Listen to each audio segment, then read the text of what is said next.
Chapter 25. My Helplessness. It was easy to be called, but it was difficult to practice at the bar. I had read the laws, but not learned how to practice law.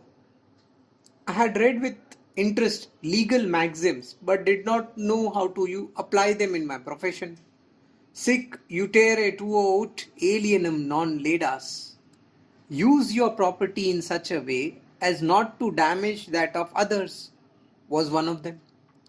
But I was at a loss to know how one could employ this maxim for the benefits of one's client. I had read, I had read all the leading cases on this maxim, but they gave me no confidence in the application of it in the practice of law.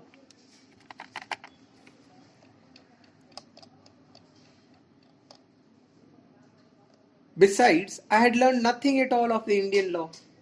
I had not the slightest idea of Hindu and Mohammedan law. I had not even learned how to draft a plaint and felt completely at sea.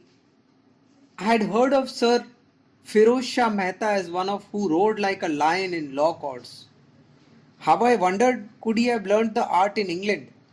It was out of the question for me to ever to acquire this his legal acumen, but I had serious misgivings as to whether I should be able even to earn a living by the profession. I was torn with these doubts and anxieties whilst I was studying law. I confided my difficulties to some of my friends. One of them suggested that I should seek Dadabhai Nauroji's advice. I have already said that when I went to England, I possessed a note of introduction to Dadabhai. I availed myself of it very late. I thought I had no right to trouble such a great man for an interview. Whenever an address by him was announced, I would attend it, listen to him for a corner of the hall, and go away after having feasted my eyes and ears. In order to come in close touch with the students, he had founded an association. I used to attend its meetings and rejoiced at Dadabhai's solitude for the students and the latter's respect for him. In course of time, I mustered up courage to present to him the note of introduction. He said, "You can come and have my advice whenever you like." But I never availed myself of his offer. I thought it would wrong to trouble him without the most pressing necessity. Therefore, I dared not venture to accept my friend's advice to submit my difficulties to Dadabhai at that time. I forget now whether it was the same friend or someone else who recommended me to meet Mr. Frederick Pincutt. He was a conservative, but his affection for Indian students was pure and unselfish. Many students sought his advice, and I also applied to him for an appointment which he granted. I can never forget that interview. He greeted me as a friend. He laughed away my pessimism. "Do you think," he said, "that everyone must be a Firoz Shah Mehta? Firoz Shahs and Badruddins are rare. Rest assured, it takes no unusual skill to be an ordinary lawyer. Common honesty and industry are enough to enable him to make a living. All cases are not complicated. Well, let me know the extent of your general reading." When I acquainted him with my little stock of reading, he was, as I could see, rather disappointed. But it was only for a moment. Soon his face beamed with a pleasing smile and he said, "I understand your trouble. Your general reading is meagre. You have no knowledge of the world, a sine qua non for a vakil. You have not even read the history of India. A vakil should know human nature.